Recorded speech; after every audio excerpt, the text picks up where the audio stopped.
सभी को जय सिया राम। जय रामचरित सिया राम। बालकांड दोहा संख्या 65, 65। और इस प्रकार जय है सिया राम। कि पार्वती जी का जन्म हिमवान के घर में हो चुका है।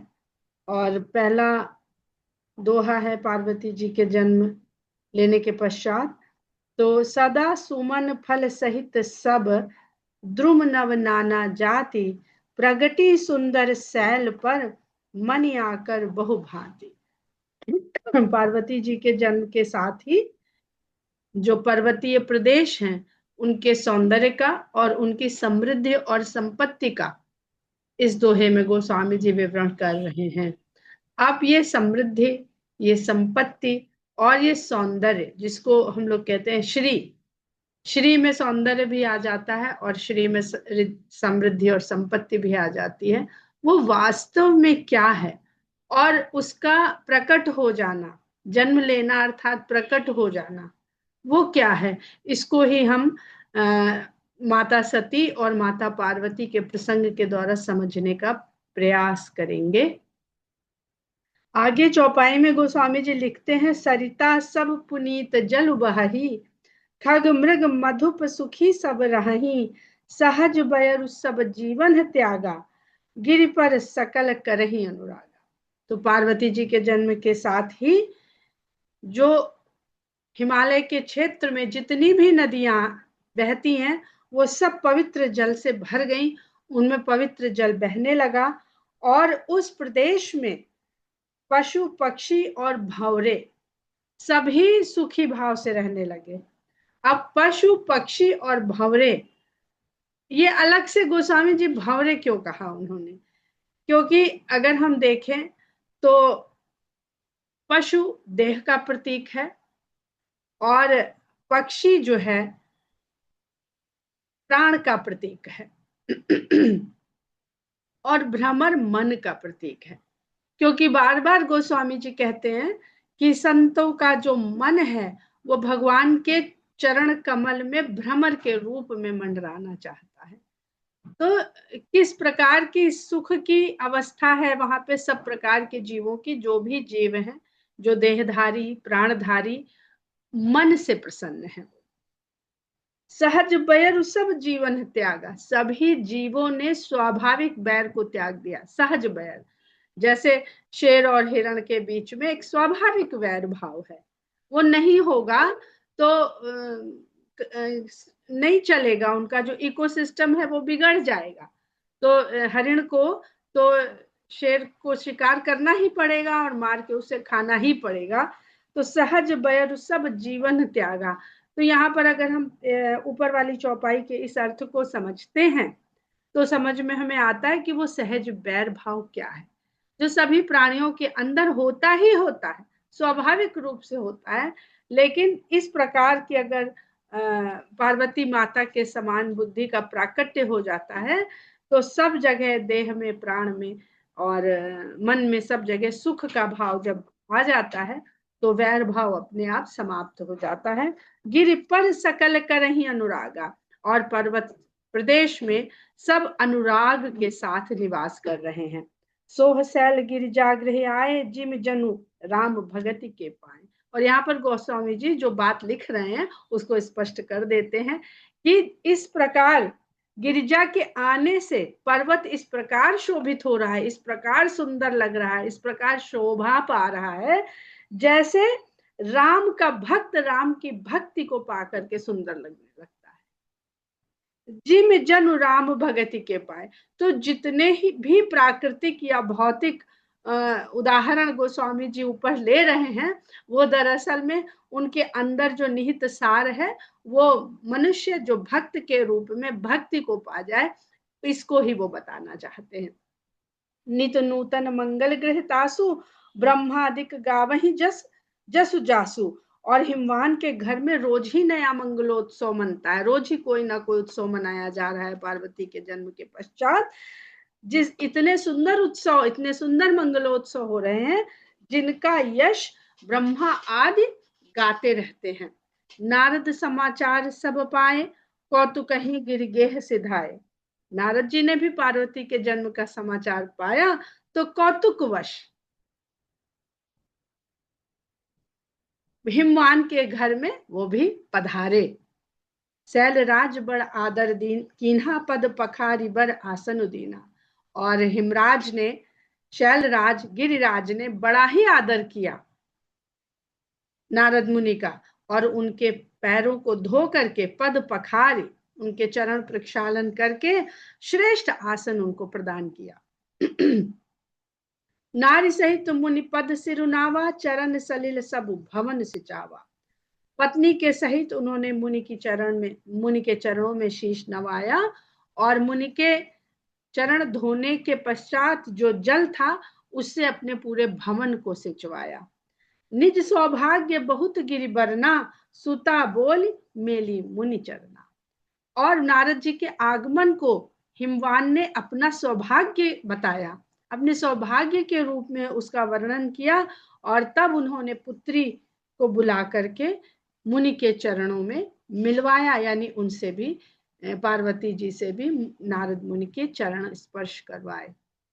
त्रिकालज्ञ सर्वज्ञ तुम गति सर्वत्र तुम्हारी, कहु सुता के दोष गुण मुनिवर हृदय विचार। और नारद मुनि से कहा, देखिए मनुष्य के जीवन में ये एक उत्सुकता बनी ही रहती है भविष्य को जानने की। अभी अभी पूरे प्रसंग में हम लोगों ने पढ़ा कि शंकर भगवान तो सर्वज्ञ हैं, वो चाहते तो भविष्य देख लेते, पर उनके अंदर कोई भी इस तरह की इच्छा नहीं जागी कि वो भविष्य को देख ले। लेकिन मनुष्य, अब नारद जी सर्वज्ञ हैं पर शंकर भगवान से ज्यादा सर्वज्ञ थोड़ी हैं। लेकिन जो जीव है, मनुष्य है, साधारण मनुष्य, राजा हैं, रानी है, उनकी पुत्री है, तो किसी के भी घर की, ये आप कल्पना कर लीजिए कि भाई दंपति है, वो राजा रानी है और उसकी जो कन्या है वो पार्वती के समान कन्या है, और राजा रानी के मन में, दंपति के मन में अपने संतान को लेकर के उसके जीवन में गुण दोष भाग्य सौभाग्य कैसा होगा इसकी बड़ी लालसा रहती है जानने की। और यहाँ पर अगर देखें तो वो बुरी बात नहीं जानना सुनना चाहते हैं। बुरी बात तब जानना सुनना चाहते हैं जब विपत्ति आ पड़ती है और जाते हैं कि ये विपत्ति क्यों आ पड़ी, ये जानने के लिए जाते हैं। लेकिन जब उत्सुकतावश जाते हैं तो अच्छा कितना लगता है कि जब वहां सुन करके आते हैं कि आपका तो भाग्य बड़ा ही अच्छा है और ये ग्रह आपके उच्च के हैं और इसके कारण आपको ये मिल रहा है, वो मिलता रहेगा, तो बड़ा प्रसन्न होता है। ये मनोविज्ञान है। और जो आजकल जिस तरह से बताते हैं वो बहुत बढ़िया मनोविज्ञान के खिलाड़ी हैं। वो जानते हैं कि मनुष्य क्या सुनना चाहता है, क्या जानना चाहता है। तो यहाँ पर ये बिल्कुल एक साधारण दंपति की तरह हिमवान और मैना के भीतर की जो उत्सुकता है, जो जिज्ञासा है, वो इस प्रकार मुखरित होती है। और कहते हैं कि त्रिकालज्ञ सर्वज्ञ तुम, आप तीनों काल के जानने वाले और तीनों काल में क्या क्या होता है वो भी जानने वाले हैं, और गति सर्वत्र तुम्हारी, और आपकी गति सब जगह है। हालांकि नारद जी को शाप मिला था कि तुम एक जगह टिकोगे नहीं, लेकिन वो उनका जो शाप था वो उनकी प्रतिभा बन गया कि वो एक जगह टिकते नहीं, वो कहीं भी आ जा सकते हैं। तो आगे जब और प्रसंग आप नारद मुनि के सुनिएगा तो दरअसल नारद का जो प्रतीक है वो भी मुझे मन का जैसा दिखता है। तो यहाँ पर नारद मुनि के त्रिकालज्ञ और सर्वज्ञ रूप का ही वर्णन है, तो हम उसी का खाली वर्णन करेंगे। कहो सुता के दोष गुण मुनि बर हृदय विचार। हे मुनि श्रेष्ठ, अपने हृदय में जरा विचार तो करके देखिए कि मेरी पुत्री के दोष और गुण क्या है। तो यहाँ पर जो माता पिता हैं वो पुत्री के दोष जानने से, गुण जानने से पहले उसके दोष जानना चाहते हैं। ऐसे भी गोस्वामी जी लिख सकते थे, कहो सुता के गुण दोष मुनिवर हृदय विचार। लेकिन अच्छा मनुष्य वही है जो पहले अपने दोषों को जानना चाहे, दोषों को जान के उस पर काम कर लेगा। तो गुण तो सुंदर फल देने वाले हैं ही, दोष ही दुष्परिणाम देंगे। तो अगर दोष पहले जान लिए जाए तो उस पर काम किया जा सकता है, नहीं तो गुण से तो फूल गए, पहले ही फूल गए तो दोष जानने की शायद आवश्यकता ही नहीं महसूस होती है। तो कह मुनि बिहस गूढ़ मृदुबानी सुता तुम्हारी सकल गुण खानी। अब यहाँ पर सती माता के प्रसंग और पार्वती माता के प्रसंग में एक बहुत बड़ा विरोधाभास देखने को मिलता है कि वहां पर शंकर भगवान त्रिकालज्ञ हैं, सर्वज्ञ हैं, वो सब कुछ जानते हैं, तब भी जानना नहीं चाहते, और यहाँ पार्वती के जन्म के पश्चात सब कुछ जानना चाहते हैं और नारद मुनि बता भी रहे हैं। तो अगर हम देखते हैं तो ये गोस्वामी जी ने इस प्रसंग को इस तरह से क्यों लिया है, तो जब हम लोग बुद्धि की बात कर रहे हैं कि सती माता का जो प्रसंग है वो मनुष्य के भीतर व्याप्त जो बुद्धि है उसका किस प्रकार साम्राज्य स्थापित है, किस प्रकार उसका वर्चस्व स्थापित है, और किस प्रकार बुद्धि ही अहंकार को धारण करती है, और वह अहंकार उसके सारे व्यक्तित्व में व्याप्त हो जाता है और परिलक्षित भी होता है। तो हम लोगों ने मानस जब से पढ़ना शुरू किया तो 4 तत्वों के बारे में जाना, पढ़ते पढ़ते सीखा कि मन बुद्धि चित्त अहंकार। तो सती का अहंकार तो दिख रहा है, पर वो अहंकार का जो क्षेत्र है वो सती के भीतर कहां कहां से आकर के सामने को प्रकट हो रहा है, बाहर को प्रकट हो रहा है। यद्यपि वो ऊपर से कुछ उन्होंने कभी कहा है, कभी नहीं कहा है। तो सबसे पहले जो शंकर भगवान से उनका वार्तालाप होता है, जहां पर शंकर भगवान कहते हैं कि मोरे कहे न संशय जाही, विधि विपरीत भलाई नाही। तो यहाँ पर विधाता की बात करते हैं शंकर भगवान। उसके बाद उससे भी पहले अगर हम देखें तो वो कहते हैं कहीं देखा हर जतन बहु रहा ही न दक्ष कुमार। शंकर भगवान ने स्वयं समझाने का प्रयास किया, लेकिन दक्ष कुमारी मानी नहीं, रुकने को नहीं मानी। और फिर कहते हैं मोरे कहे न संशय जाही, नहीं, इसके पहले जो चौपाई है, यहाँ शंभु अस मन अनुमाना, दक्ष सुता कहूं नहीं कल्याण। तो जो जो शंकर भगवान देख पा रहे हैं वो चौपाई आप समझने का प्रयास करिए कि यहाँ शंभु अस मन अनुमाना, दक्ष सुता कहूं नहीं कल्याण। कि शंभु ने मन में ऐसा अनुमान किया कि दक्ष सुता का कल्याण नहीं है। तो यहाँ पर अगर हम देखते हैं तो मन कहाँ प्रभावित हो रहा है, बुद्धि कहाँ प्रभावित हो रही है, और चित्त कहाँ प्रभावित हो रहा है। तो जब शंकर भगवान कहते हैं कि यहाँ शंभु अस मन अनुमाना, दक्ष सुता कहूं नहीं कल्याणा, तो ये बुद्धि की बात है, क्योंकि दक्ष सुता नहीं मान रही। और दक्ष सुता हम लोग समझने का प्रयास कर रहे हैं कि दक्षता बुद्धि का ही स्वभाव है। तो दक्ष सुता कहूं नहीं कल्याणा, अर्थात बुद्धि जब इस तरह के अहंकार से व्याप्त हो जाए, उसके ऊपर अपनी दक्षता का इतना प्रभाव हो जाए, तो ऐसी बुद्धि का कल्याण नहीं होता है। भगवान शंकर का अर्थ ही है कल्याण करने वाला। तो भगवान शंकर उनका कल्याण करने के लिए उन्हें समझाने का बहुत प्रयास करते हैं, पर शंकर के द्वारा समझाने से भी सती की बुद्धि में ये बात आती नहीं है। तो यहाँ पर बुद्धि का प्रभाव है। और उसके बाद जो वो कहते हैं कि मोरे कहे हूं न संशय जाही, तो यहाँ पर मन की बात है कि मन पर इतना प्रभाव हो गया है। मोरे कहे न संशय जाही, विधि विपरीत भलाई नहीं। हम कुछ उल्टा बता रहे हैं आपको। यहाँ शंभु अस मन अनुमाना, ये मन का क्षेत्र है, क्योंकि शंकर भगवान मन में अनुमान करके सती के मन का आकलन कर रहे हैं। और मोरे कहे न संशय जाई, तो जब शंकर भगवान समझाते हैं तो समझाने का उनका जो तरीका है वो तर्कों पर आधारित है, और तर्क बुद्धि का क्षेत्र है, लेकिन उससे भी संशय नहीं जाता है। तो ये बुद्धि का क्षेत्र है। और सबसे अंत में आता है होई है वही जो राम रचि राखा, को करी तर्क बढ़ावे साखा, कि बुद्धि मन के बाद भी जो कुछ राम ने रच के रखा है होना वही है, उसी के अनुसार मन और बुद्धि चलती। तो यहाँ पर जो बुद्धि है उसके लिए मनुष्य स्वयं अपने तर्कों वितर्कों से अपने आप को समझाता है। और विधाता फिर क्या सोचता है, क्या करता है, जो विधाता ने रच के रखा है। तो अगर विधाता ने रच के रखा है तो वो बदला नहीं जा सकता है। इसकी भी चौपाई है, उसको अभी ढूंढेंगे तो समय बहुत हो जाएगा, तो उसको भी आगे भी वो आएगी, आगे एक चौपाई है ऐसी, अभी आप लोग को आगे मिलेगी, कि जो विधाता ने लिखा है उसको कोई बदल नहीं सकता है।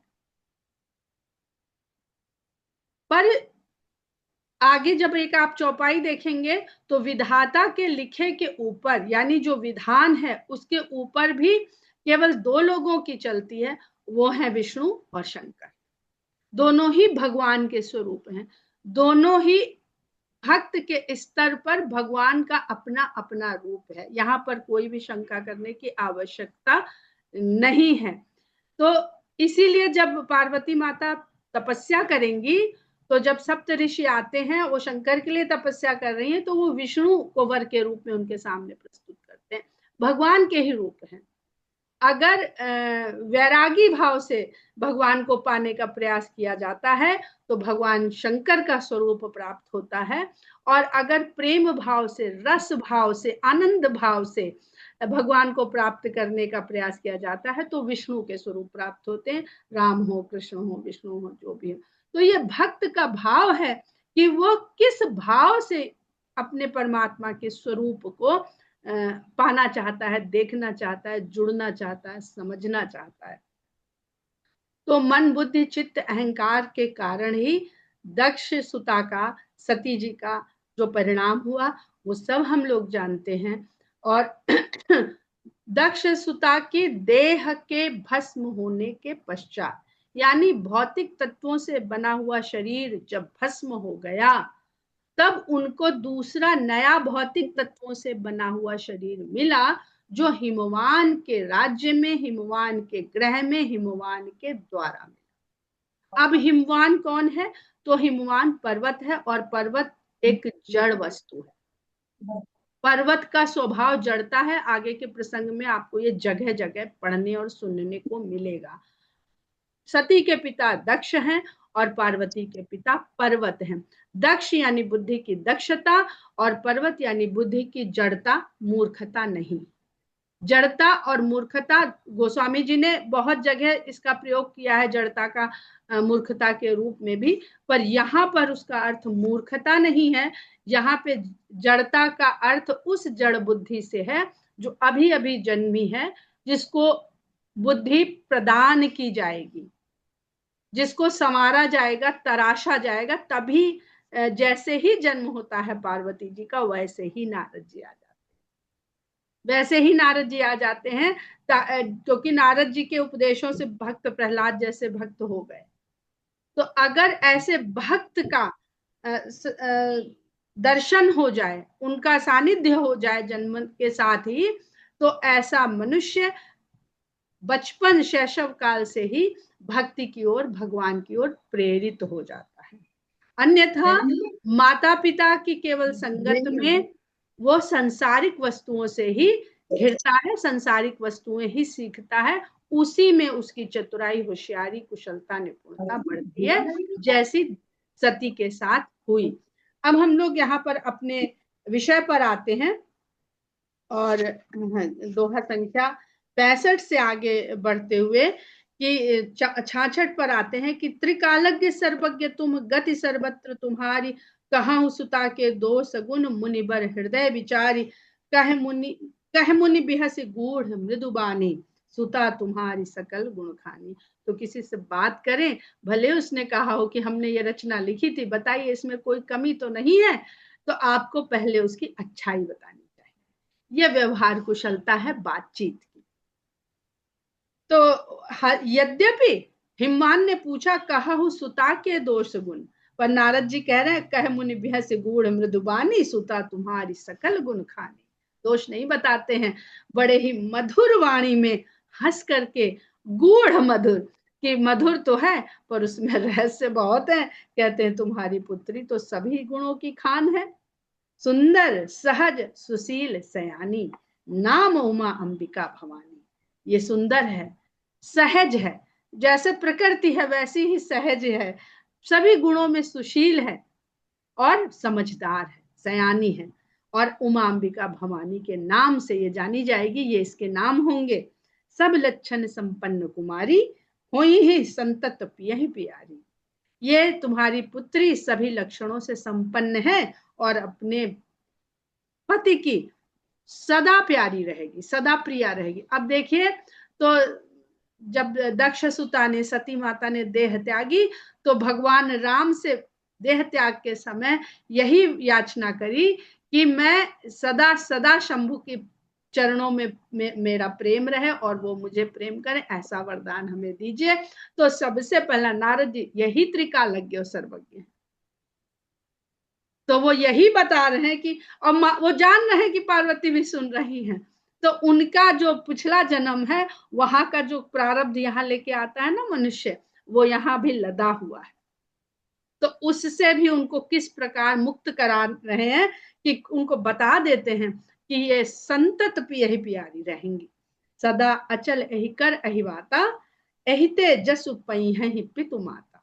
अब जरा दक्षसुता का देख लीजिए कि पिता के कारण दक्षसुता का, सती का क्या परिणाम हुआ, और यहाँ उसका ठीक विपरीत।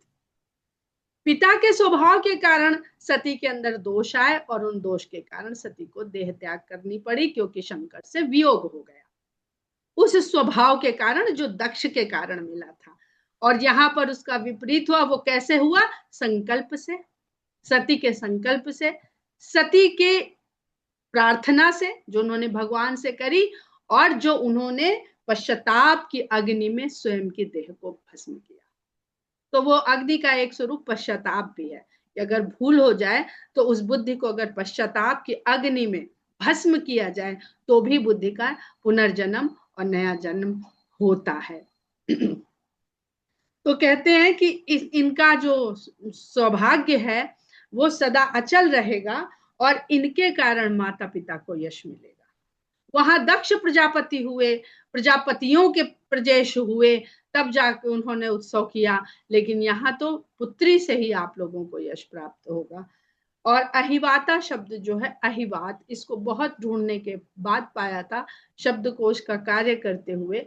अहिवात शब्द का जो तत्सम है वो है अविधवात्व। आप लोग चाहें तो लिख सकते हैं। विधवा शब्द जानते हैं, विधवा, विधवा से बना विधवात्व यानी विधवापन, और अविधवात्व यानी विधवापन का न होना। तो उससे फिर आगे चल के तद्भव हुआ अवधि में अहिवात।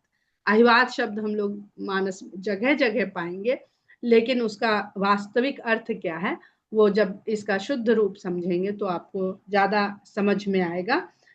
आगे कहते हैं कि होई ही पूज्य सकल जग माही, ऐ सेवत कछु दुर्लभ नाही। ये सारे संसार में पूजनीय होगी और इनकी सेवा करने से संसार में कुछ भी दुर्लभ नहीं होगा। इनकी सेवा करने से तो मनुष्य जो चाहेगा मन वांछित जानि गौरी अनुकूल सिय ही हरसि न जाई कहे।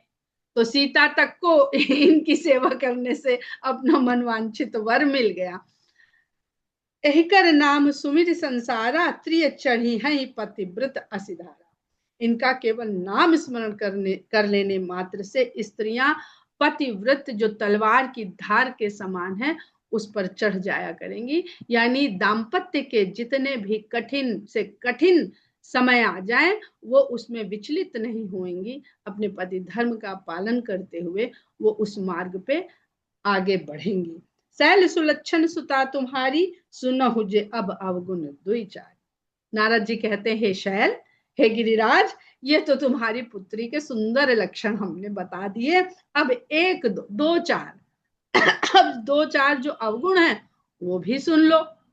अगुण अमान मातु पितहीना, उदासीन सब संशय छीना।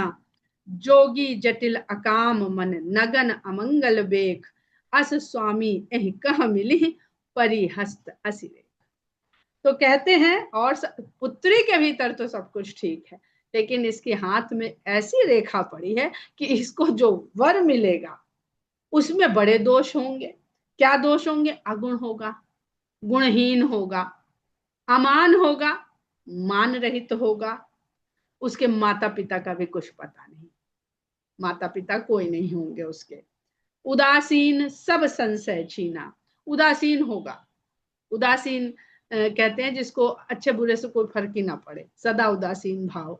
और संशय छीना, किसी बात का संशय नहीं होगा, यानी कोई शंका फिकर नहीं होगी। घर गृहस्थी में शंका फिकर ना हो तो ऐसे गृहस्थ स्वामी को महा बेकार माना जाता है। तो क्योंकि दाम्पत्य की बात हो रही है तो दाम्पत्य के संदर्भ से ये सब गुण नारद जी उनके वर के बता रहे हैं। उदासीन सब संशय छीना, जोगी जटिल अकाम मन नगन अमंगल बेश, स्वभाव का योगी होगा, जटाधारी होगा, और जटिल का मतलब कठिन भी है, बड़ा कठिन होगा। हालांकि शंकर भगवान तो भोलेनाथ हैं, लेकिन उनको प्राप्त करना थोड़ा जटिल है। पार्वती जी ने बहुत जटिल तपस्या करने के पश्चात उन्हें पाया। तो जटा का अर्थ होता है कि जब जटिलता को धारण कर ले अपने शीश पर, जीवन की जो सबसे जटिलतम परिस्थितियां हैं। भगवान राम जब वनवास गए तो गोस्वामी जी लिखते हैं कि उन्होंने बट का दूध मंगाया और अपने सुंदर केशों को जटा में परिवर्तित कर दिया, अर्थात उन्होंने ये अपने जीवन में प्रवेश कर लिया कि अब आगे मेरा मार्ग जो है वो जटिलतम होने वाला है। रथ से उतरे थे तब उन्होंने ऐसा किया था। तो रथ पर चढ़े थे तब तक भी वो राजकुमार थे, लेकिन रथ से उतरते उन्होंने सुमंत्र के सामने ही ये वेशभूषा धारण करी कि अपने केशों को जटा के रूप में परिवर्तित किया। तो जटा और जटिल, जटाधारी, ये सब अपने आप में दुरूहतम, जीवन की दुरूहतम विकट परिस्थितियों के परिचायक हैं। और अकाम, अकाम मन, उसके मन में कोई कामना नहीं होगी। अब भाई कामना नहीं होगी तो गृहस्थी कैसे चलेगी? आज गैस का चूल्हा आ जाए, प्रेशर कुकर आ जाए, अब एसी लग जाए, तो अब गाड़ी आ जाए, तो अब वो आ जाए, गियरलेस आ जाए, तो अब ऑटोमेटिक आ जाए। तो ये तो कामना से गृहस्थी चलती है। कामनाहीन मनुष्य गृहस्थी चला ही नहीं सकता। संतान हो जाए, पुत्र हो जाए, पुत्री हो जाए, संतान का विवाह हो जाए, नौकरी लग जाए, उसका भी मकान बन जाए, अंतहीन कामनाएं हैं। अकाम मन, और नंग धड़ंग रहने वाला, जो कुछ धारण भी करेगा वो सब अमंगल वेश होगा। चंदन और क्रीम पाउडर नहीं लगाएगा, चिता की राख को लपेटे रहेगा। अस स्वामी यही कह मिले, ऐसा स्वामी, ऐसा पति, ऐसा दूल्हा इसको मिलेगा। इसके हाथ में तो ऐसी रेखा पड़ी हुई है, इसके हाथ की रेखा ऐसी कह रही, मैं कुछ नहीं कह रहा हूं। सुनि मुनि गिरा सत्य जिए जानी, दुख दंपति उमा हरसानी। मुनि की इस प्रकार की वाणी को सुन करके, और सत्य ही है ये हृदय में जान करके, सुनि मुनि गिरा, मुनि की वाणी को सुनकर, सत्य जिए जानी, हृदय में सत्य जानकर, दुख दंपति, दंपति को बड़ा दुख हुआ, उमा हर्षानी, लेकिन उमा को उसी से हर्ष हो गया। देखिए, एक ही बात होती है पूरे घर में, उसमें जो है, अब इसको ऐसे कल्पना करिए कि हमारा आधुनिक परिवेश का कोई घर है और लड़की किसी और को चाहती है, बड़ा अच्छा रिश्ता लड़की के लिए आया और तय नहीं हुआ, टूट गया, तो माता पिता दुखी होते हैं, पुत्री खुश होती है कि चलो अच्छा हुआ, वहां नहीं हुआ, अब शायद जहां हम चाहते हैं वहां हो जाए। तो एक ही स्थिति, कोई स्थिति अच्छी बुरी नहीं होती, कोई परिस्थिति अच्छी बुरी नहीं होती, व्यक्ति की मन स्थिति उसे अच्छा या बुरा उसको अनुभव कराती है। तो दंपति को तो दुख हुआ, लेकिन उमा हर्षित हो गई नारद जी की ये वाणी सुनकर। नारद हूं यह भेद न जाना, दशा एक समझब बिलगाना। नारद जी भी ये जान नहीं पाए कि भीतर भीतर सबके अलग अलग भाव उठा है, क्योंकि बाहर से तो अब दशा सबकी एक सी जान पड़ती है। समझब बिलगाना, जो समझ सके वही समझ सकता है कि भीतर वो अलग है, विलग है। सकल सखी गिरजा गिरी मैना, पुलक शरीर भरे जलने। अभी अभी इतने गुण सुने थे तो शरीर पुलकित है, और अभी जो ये दोष बता दिया उससे सबकी आंखें भर आई हैं। तो गिरिजा की जितनी सखियां हैं, माता पिता, गिरी और मैना, वो पुलकित शरीर में आंसू भरे हुए आंखों से सब सुन रहे हैं।